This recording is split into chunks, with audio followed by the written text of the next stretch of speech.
Your neighbor has a secret.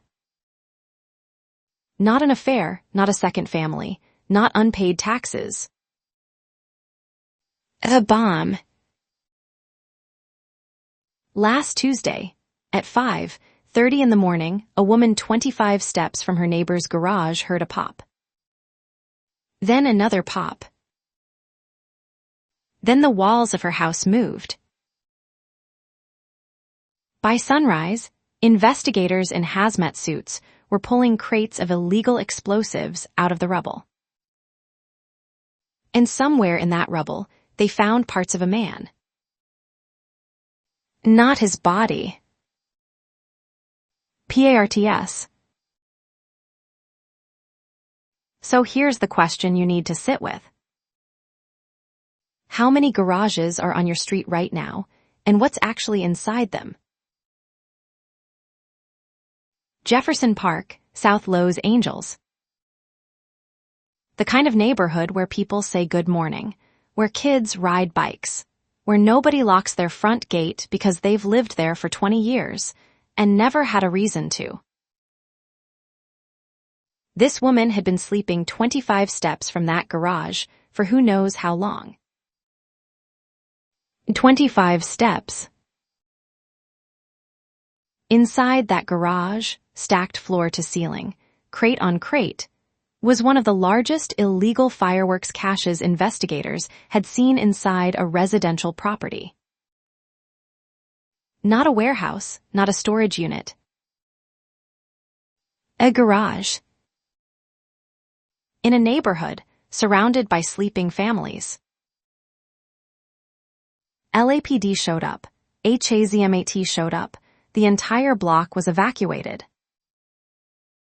Unexploded materials had already scattered across neighboring properties from the initial blast. 2 people were rushed to the hospital. And the man who lived there, the man who had just earned his CDL trucking license, who had a whole road ahead of him. He never walked out. Now slow down. Because this is where it gets dark.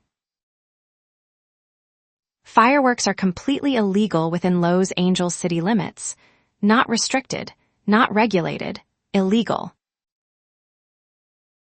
And yet, someone built a floor-to-ceiling arsenal of them inside a residential garage, in a dense neighborhood, steps from sleeping people.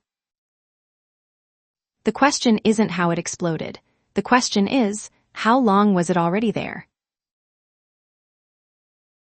The explosion detonated at 5:30 a.m. and firefighters had the flames under control in under 20 minutes.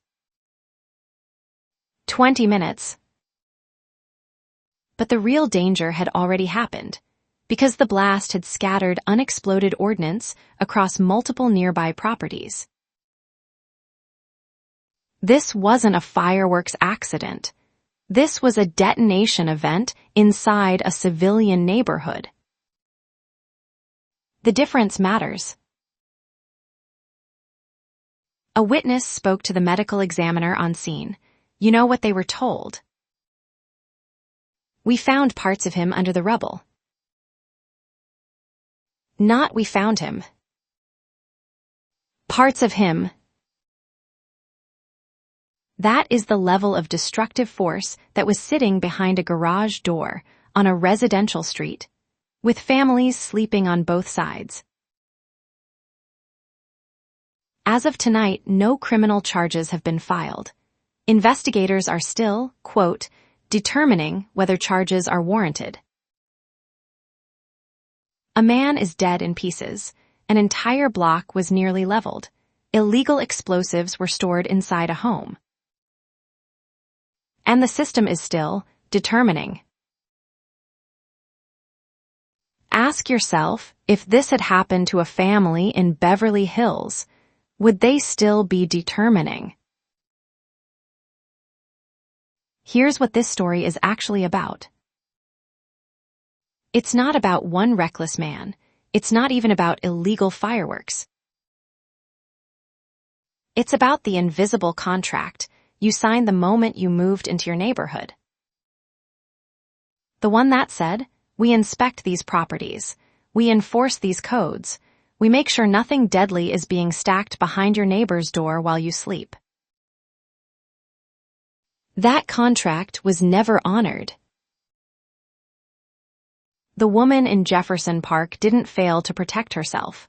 The system that was supposed to make her safe, the inspections, the enforcement, the accountability, that system was absent.